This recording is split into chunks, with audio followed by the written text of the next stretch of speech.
Hello, Kingini നന്ദുക്കുട്ടൻ എയർപോർട്ടിൽ വരുവാ. ഇന്നലെയും കൂടെ മെസ്സേജ് അയച്ചപ്പോൾ അവൻ പറഞ്ഞ് 2 വർഷം കഴിഞ്ഞിട്ട് വരുമെന്നാണല്ലോ. നന്ദുക്കുട്ടൻ പറഞ്ഞത് കിങ്ങിണിയോട് ഒന്നും പറയണ്ടെന്നാ പറഞ്ഞ. പിന്നെ എന്റെ സന്തോഷം കൊണ്ട് ഞാനങ്ങ് പറയുവാ, നമ്മളല്ല വേറെ ആരും അറിയണ്ട. അതോർത്ത് ചിറ്റ ടെൻഷൻ അടിക്കണ്ട, ഇതാരും അറിയത്തില്ല. 2 വർഷം കഴിഞ്ഞേ നാട്ടിൽ കാല് കുത്തു അല്ലേ? ശരിയാക്കി തരാം. എല്ലാവർക്കും പറഞ്ഞെല്ലാം ഓർമ്മയുണ്ടല്ലോ. അവൻ നാട്ടിൽ വന്ന കാര്യം നമ്മൾക്ക് ആർക്കും അറിയത്തില്ല. അവൻ നാട്ടിൽ വന്ന വിവരം നീ ഫോണിൽ കൂടെ പറയുന്നത് ഞാൻ കേട്ടായിരുന്നല്ലോ. ഇനി നീ ആരോടെങ്കിലും പറഞ്ഞായിരുന്നോ? നീ വിളിച്ചപ്പോൾ ഒരു 4 പേര് എൻ്റെ കൂടെ ഉണ്ടായിരുന്നു. പക്ഷെ അവരാരോടും പറയത്തില്ല. വിശ്വസിക്കാം. ഇനി നീയാ? ഞാൻ ഫ്രണ്ട്സ് ഗ്രൂപ്പിലൊന്നും ഇട്ടായിരുന്നു. പക്ഷെ ആ ഗ്രൂപ്പിൽ ചേട്ടനില്ല. അവരൊക്കെ എവിടെ ഉള്ളവരാണ്?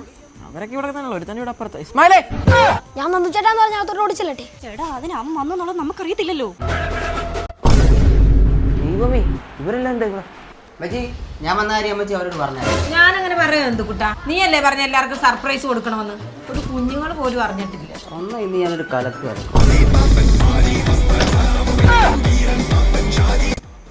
പെട്ടിയായിട്ട് വന്നേക്കോ. കഴിഞ്ഞ വിട്ട സ്പ്രേക്ക് വരെ ഷാമ്പു ഒന്ന് പറ്റിച്ചവനാ.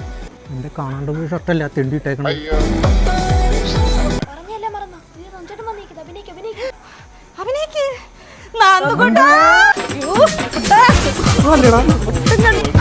ഇവന്റെ കാര്യം അവളെല്ലാരോടും പറഞ്ഞിട്ട് ഞാൻ ആരോടും പറഞ്ഞിട്ടില്ല. എന്റെ അടുത്ത് അഭിനയിക്കുമായിരുന്നില്ലേ? നീയൊക്കെ എന്നെ പറ്റിക്കുമായിരുന്നില്ലേ?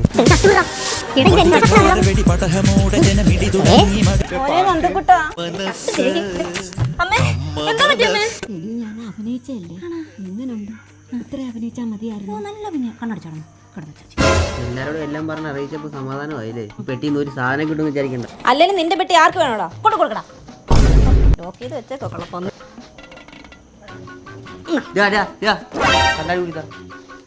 കൊടുത്തേക്കടാ. എന്നെ കണ്ടിട്ട് സർപ്രൈസ് ആയില്ലേ? എല്ലാത്തിനും പട്ടി കടിക്കണേ. ഇതെങ്ങോട്ട് പോയി? എന്താ നോക്കിക്കോ? ബാ പോവാ. അമ്മ എവിടെ? അമ്മ നിന്റെ കൂടെ അല്ലേ ഇറങ്ങി വന്നേ? ഇന്നേതാടാ ദിവസം? വെള്ളിയാഴ്ച. ഓ, രക്ഷ തന്നെ. മുടി അഴിഞ്ഞു പോയി. ഇനി പോരെ, എല്ലാരും കൂടെ ചളവാക്കിയപ്പോ സമാധാനമായല്ലോ. കുറെ ഓവർ ആക്ടിങ് കൊണ്ട് ഇറങ്ങിക്കോളൂ.